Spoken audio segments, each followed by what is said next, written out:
different levels, and of course the fact that I can see more and more that, well, if someone else is doing the driving for us, what are we doing, and the productive time that we can have in that area. Without further ado, I'd like to introduce our next speaker, Tony MacHugh, who's going to talk to us about the progress in the UK around the connected and autonomous vehicle space. He's part of the centre, looking at this in much more detail from a perspective of policy.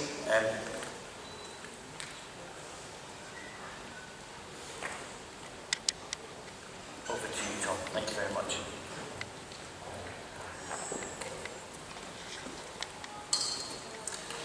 Good morning, ladies and gentlemen, and what a pleasure it is to be here today to talk at what has been such an interesting and ambitious Future Mobility Conference. My name is Tom MacHugh, and I work at the UK Government, specifically at the Centre for Connected and Autonomous Vehicles. We are a joint unit set up in July 2015 with the express purpose of supporting, facilitating and incentivising the development, deployment and ultimately the use of connected and autonomous vehicle technology. And over the next 20 minutes or so, what I hope to do is talk about our experience so far. What have been our issues? What have been our success stories? And talk about some pieces of advice and lessons that we've learned along the way that hopefully will leave you with something to take from today. But before I get into any of that, I'd like to begin with a quick word from perhaps our biggest sponsor. My ministers will ensure the United Kingdom is at the forefront of technology for new forms of transport, including autonomous and electric vehicles.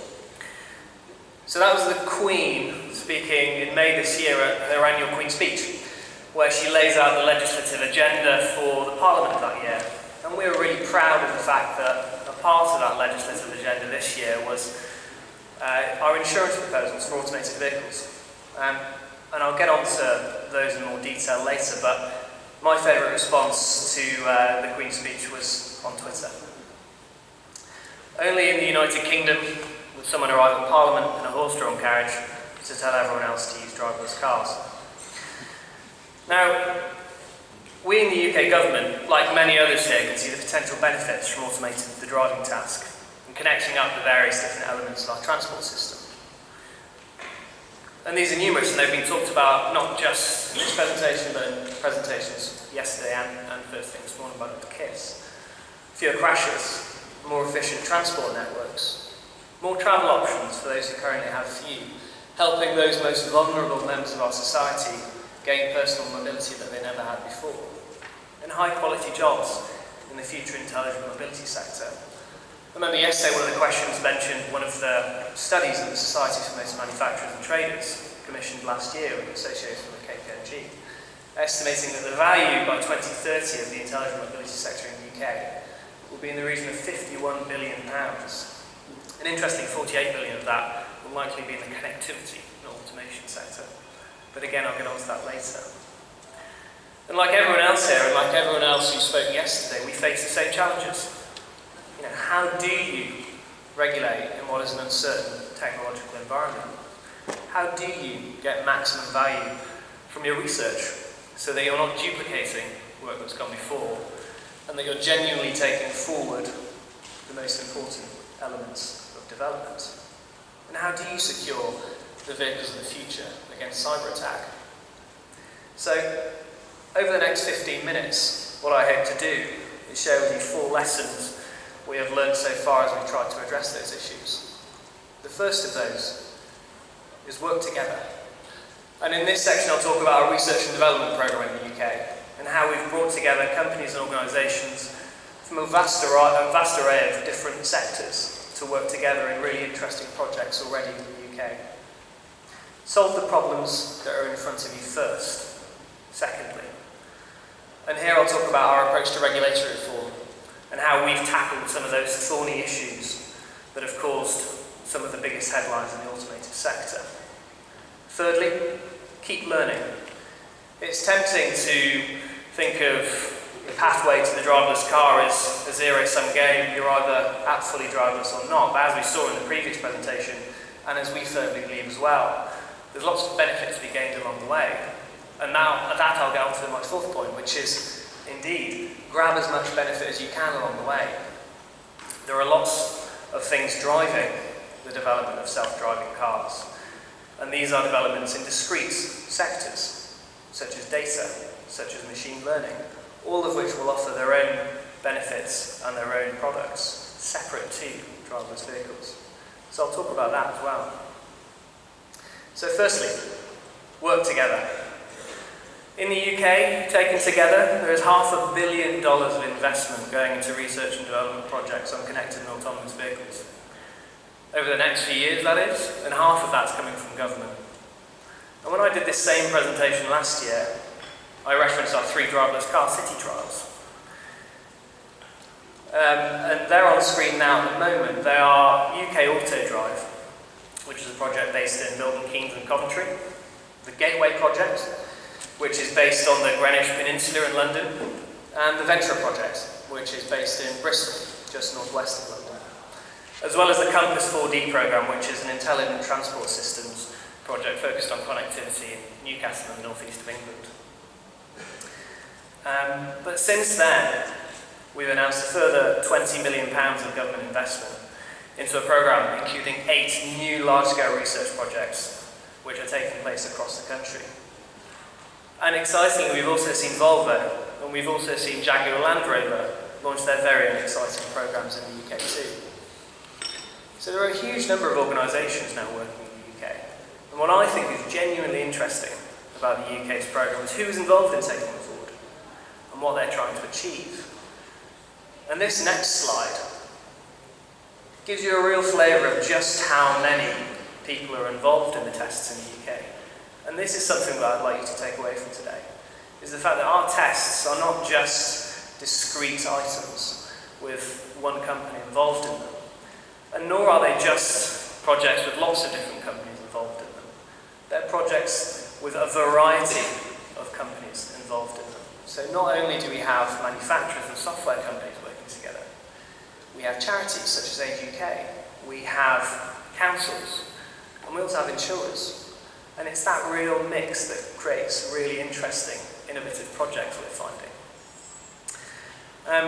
What I want to do now is take you through some of those projects in a little more detail to provide a bit of flavour to what's going on. And I want to start to do that by looking at the Gateway project in Greenwich.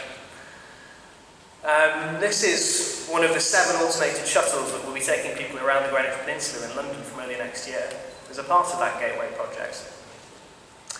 And a company called Transport Research Laboratories are leading the consortium at Gateway, but they're not the only player involved. And taking you back to that graphic previously, which had the variety of companies taking part in the tests, there are software companies like Oxbotica, who developed the automated control system behind the pod.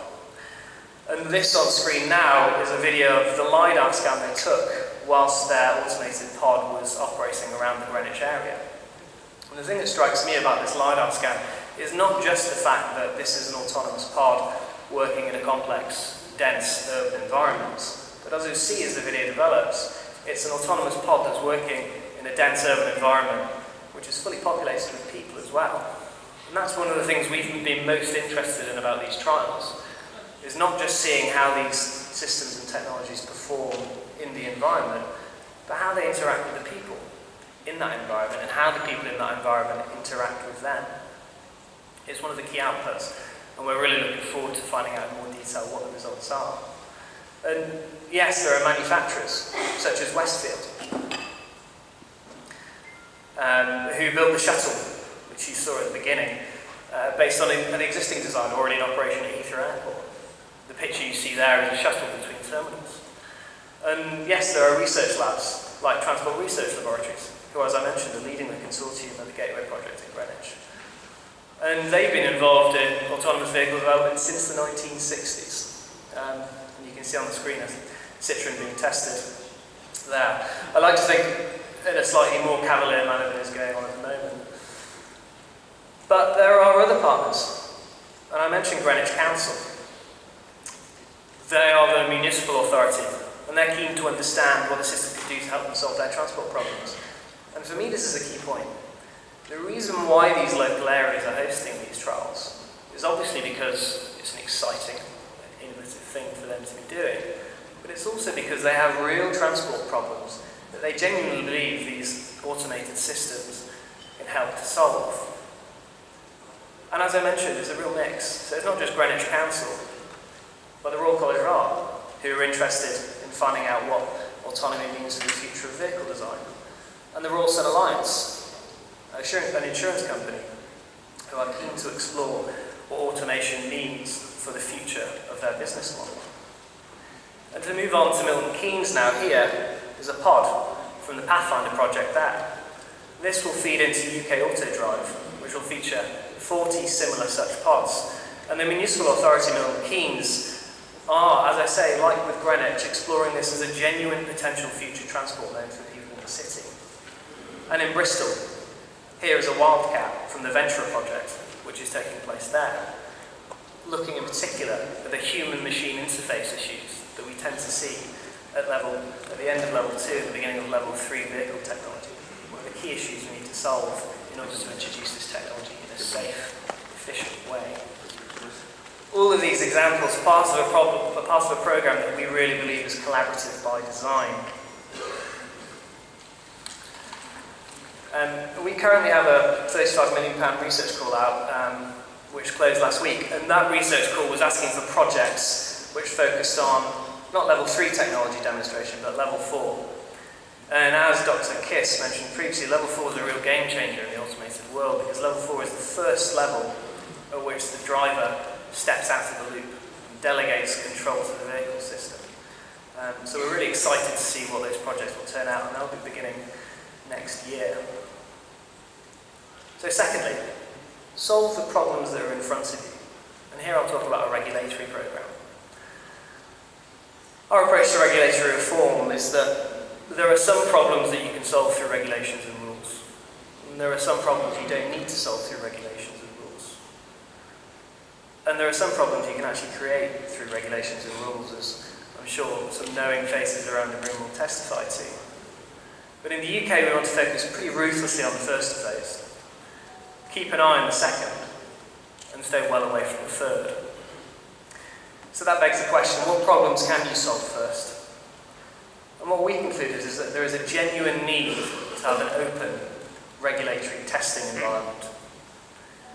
And as I presented this presentation last year, just after we launched our UK's Code of Practice for Testing, which we believe is genuinely one of the most open code of practices for testing in the world. And there's no need for permits. You can do testing on any road. There's no need for security bonds. There's no need to report any of your information to a public authority. And we don't even specify that there needs to be a driver in the vehicle. Only that there needs to be an operator, and they can be stood 20 plus metres away, as long as they're ready and willing to take control of the car. And we believe this genuinely addresses a pressing need without introducing limits that could stifle development. A second example, so that's a picture of our Pathway to Driverless Cars program and our Code of Practice testing. Both documents are available online if anyone's interested in reading them in slightly more detail. The second example of our regulatory work is, over the summer we consulted publicly on a consultation to some changes we plan to make to the insurance framework, which the Queen announced in the video previously, her Queen's speech. And insurance is a key focus. Some presentations yesterday flagged the fact that liability will be a massive issue for the arrival of automated vehicles. And in the UK it's a particularly pressing issue. If only because we have a fairly unique way of insuring the motor vehicle. In the UK, the driver rather than the vehicle is insured, and this works differently in other countries. So the exam question is, if the driver has handed over control to his vehicle, his or her vehicle, what happens in the instance of a crash if they are the insured party?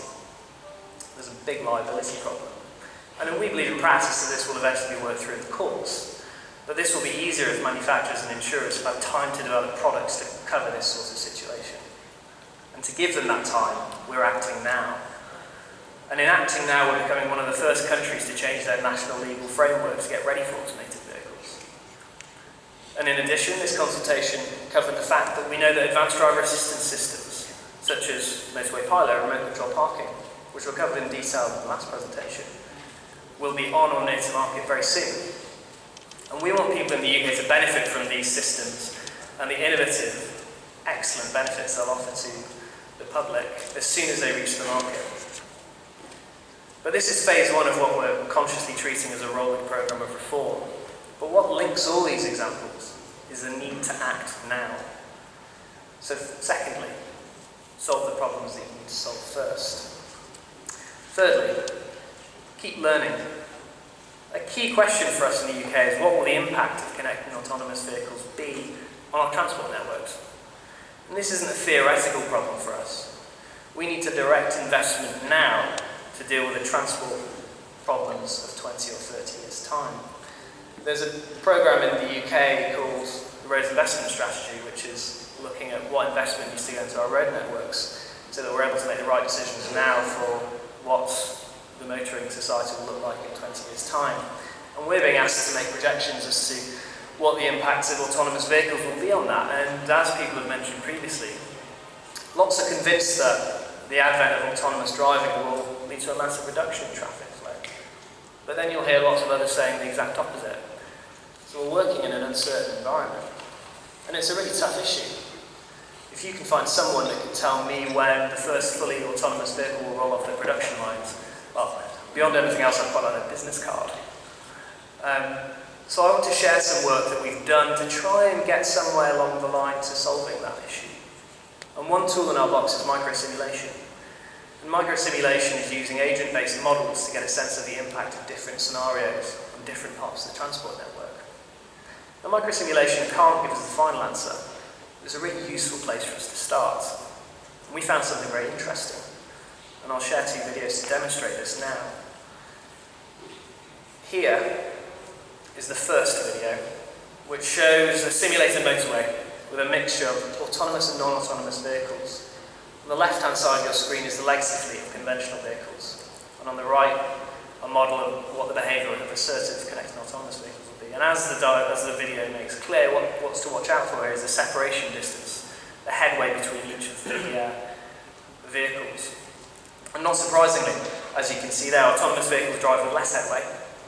But we've now been able to quantify that impact and talk about the impacts of the arrival of these vehicles in a much more informed way that not only benefits our policy development, but also helps us tell the story of automated vehicles to our stakeholders and the public as well. Similarly, this is a model of a junction in a city. And what I want you to notice here is the closer bunching of the autonomous vehicles when the traffic light turns red. And this means that more vehicles can pass through the junction when the light turns green. And interestingly as well, I'll flag the fact that on the model on the left, there are models of normal or cautious counts, because it's not correct to think of connecting autonomous vehicles as a system that arrives and they all behave in exactly the same way. It's very likely that the initial connecting autonomous vehicle systems will behave cautiously. And by behaving cautiously might, ironically enough, cause more transport problems than they solve. And as you can see there, you get a longer queue with cautious cabs in them. But when you get fleet penetration of enough assertive cabs, you get efficiencies. Again, it's a means of us thinking about this issue in a much more involved and detailed, evidence-based way.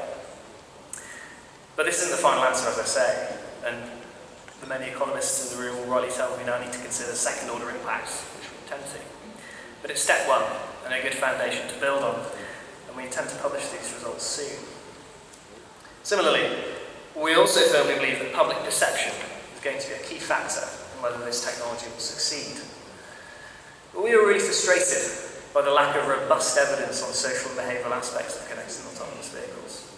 Lots of the attitude surveys are fairly poor, and at worst designed to chase headlines. And in my opinion, you tend to see them from the sort of organisations whose members you'd probably expect to be most sceptical about driverless cars. They tend to be drivers' organisations. In the UK might include groups such as the RAC and the AA, whose members love driving and would therefore be understandably sceptical about giving up that hobby to a system that would, on the face of it, take that away from them. So we thought, let's do this properly, in a way that actually provides evidence we can use. So we're standing up a 3-year programme, and it will draw from evidence produced by our live trials, and will inform the future direction of our regulatory programme. And the first part of this social research programme will be solely targeted at identifying the key questions to ask the public, and articulating those questions in a way that will elicit meaningful answers, and defining a methodology that is robust. That work's being done by the University College London, and like the previous modelling, we hope to report by the end of the year. And on to my final point. Fourthly, grab as much benefit as you can along the way. And this is the point on which I'd like to conclude. As I've mentioned previously, much as I and we at the Centre for Connecting Autonomous Vehicles would like to, we can't predict the future. And like most other people here, I can't give you a firm prediction as to when autonomous vehicles will first roll off the production line. But we shouldn't lose track of what is enabling this change in the automotive sector. At core, what we're talking about is advances in computing power, sensing technology, and in data analytics.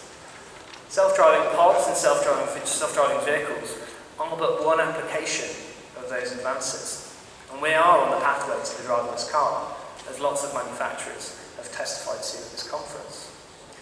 But there will be an awful lot of value to be gained along that pathway, as developments in other fields throw up novel ways of solving our transport problems. And I want to give you one example to finish with. Let me tell you about a company in the UK called Improbable, who make large-scale, persistent virtual worlds.